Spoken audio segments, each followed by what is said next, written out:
માણસને એક ડર હોય કે હું આ કરવા જશું તો મારો ધંધો અટવાઈ જશે, તો મારે બિઝનેસની અંદર મારી જે જિમ્મેદારીઓ છે એને હું પૂરી રીતે નિભાવતો હોઉં, ફેમિલીની જે જિમ્મેદારીઓ છે એ હું પૂરી નિભાવતો હોઉં. એક ડાયનામિક હોય છે કે ભાઈ માણસ પાસે રહેવાના તો 24 કલાક જ છે, એમાં એને ખાવાનો સુવાનો બધો ટાઈમ બાદ કરો તો એને 12 કલાક જે છે એ 12 કલાક જ છે, જેમાં એ family, friends, hobbies, business, progress line એ બધું એમાં જ કરવાનું છે.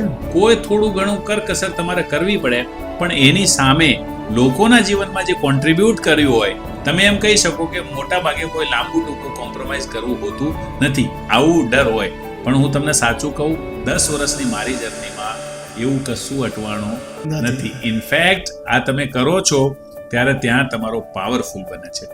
એને તમે કુદરતનો ચમત્કાર કહી દો, એને તમે પ્રેક્ટિસ કહી દો, એને તમે જે કહેવું હોય કહી દો. કેમ કે હું એવો વ્યક્તિ હતો કે જે નાનપણથી એવું શીખેલો કે ગલ્લો છોડીને જવાય નહીં, ધંધો દુકાન છોડીને જવાય નહીં.